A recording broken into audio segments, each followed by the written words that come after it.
What's the cringiest thing you've seen a bride and groom do for their wedding? 1. I'm in the wedding industry. I've been to over 3,000 weddings. The singing your vows thing is never going to work out like you think it will. Never sing your vows. Never attempt to sing any part of your wedding. It will not go as you visualize it. A wedding day is not a good time for surprises. Don't surprise your bride with an unexpected part of the ceremony. Don't surprise your mom by the wedding itself. A true story. The bride told her mom she was going to an engagement dinner. The only exception to this rule is if you give the bride a surprise addition to her ring, grandma's diamond, a ring made from her parents' rings, etc. Intimacy jokes later are never funny. They make people uncomfortable, and it makes you look like an adolescent. There will always be crickets after you make the joke. If you are going to be late, communicate that to everyone somehow. Have your parents, or someone tell everyone you will be late. The staff needs to know, especially. If you forget the rings, don't stress it. It's a funny story. Suppose you forget your vows, wing it as best you can. Ask the officiant for help with last-minute vows. Finally, don't get intoxicated and be in butt. You don't want to be that guy. Plus, if you are intoxicated, you won't be able to have intimacy later.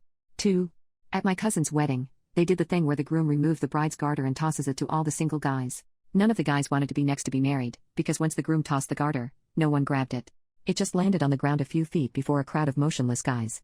The groom tossed the garter 3 times before one guy half-heartedly picked it off the ground. The bride wouldn't look at any of those guys for the rest of the night. 3. My uncle not only brought up his daughter's ex-boyfriend in his speech but talked about their toxic relationship for a solid 5 minutes. I highly recommend preparing a speech before talking in front of a room full of people. 4. Not the couple. The pastor kept saying, "Our Heavenly Father, Daddy God," while marrying them. 5. Oh, let's groom change who his best man was and didn't tell the original BM until the start of the ceremony. Bride and groom asked a guest to bartend the reception at the reception. Groom dirty danced with his stepmom full hands on ass. Bride and groom hauled their wedding party up to do a choreographed dance to Meatloaf's Paradise by the dashboard lights but didn't give them any pre-warning or teach them the dance. That song is 8.5 minutes long. The wedding was at a scenic boarding school campus during the summer. Guests were told dormitories were complimentary to stay in. Guests were not told there would be no bedding provided or AC in the building. The groom later emailed everyone who stayed in a dorm asking for money. The same bride and groom chose another friend's wedding reception as the right setting to yell at a third pair of mutual friends for not including them in their wedding party. 6. Requiring every attendee to bring a date because she didn't want sad, lonely people on her day. Not my friends luckily but pretended to be a friend's date because she really wanted to see her cousin get married. 7. At the reception, the groom and his groomsmen sang a god-awful a cappella version of Stand By Me. The worst part was he wasn't even singing it to his wife. He was singing it to his mom. Oh darling, darling, stand by me. Chinese weddings, man. 8. I dated a girl in my 20s and went to her friend's wedding in upstate New York. In the middle of the service, the minister's cell phone rang. He answered. It was God. God wanted to talk to the groom. The conversation lasted a couple of minutes, and then the ceremony continued. 9. The minister used to date the bride and gushed about how wonderful she was. He told the groom if he ever died, not to worry, he'd take care of her. I was shell-shocked. I so wished I could think of a reason to ask the couple for a copy of the video of their wedding, but I couldn't quite find a legitimate one. 10. I wasn't a guest, I was working at the wedding. The bride got drunk and sat on some other dude's lap for 2 hours and flirted with him while the groom sat by himself at the head table with a defeated look on his face. 11. It was not a wedding but an engagement ceremony. In front of about 300 people, they reenacted a scene from an old romantic film about 2 lovers in the 1800s. 12. They sang their vows to each other. Neither had a singing voice. Vows were generally bat poop crazy, like submissive in the bedroom and not asking about where she was going. The auto-tune microphones were a terrible idea. Their vow songs shared a chorus and it was awful, and they expected the guests to sing along with the chorus. The vows singing lasted 20 minutes. Pure cringe. 13. It's a tie between my sister breaking her knee, seriously, at her own wedding dancing to the Cotton Eye Joe and my stepsister having her reception at an honest-to-God truck stop while 6 months pregnant. In her defense, the food was good, but wow, was it weird walking through a gas station in formal wear? 14. At the beginning of the reception, we all had to stand up and sing the national anthem. To be clear, this was in another country I'd never been to a wedding in before, so I thought, okay, maybe this is just a tradition I've never heard of before here. Then I told this to other people, and they were all like, no, that's just really weird. Also, at that wedding, the groom's father ended his speech with what I'm sure he thought was an amazing joke on how it's easier to build a bridge to Hawaii than to understand what a woman is thinking. It would have been awkward enough had the man not been standing between his ex and current wife as he delivered it. 15. The bride entered to Braveheart soundtrack blasting on a boom box. Civil service that lasted a few minutes. Starting at around 1 p.m. She leaves to the same blasting Braveheart soundtrack. The mother announces that the reception starts at 5:30 p.m. There is no food and no bar, but trays of dessert bars will be served.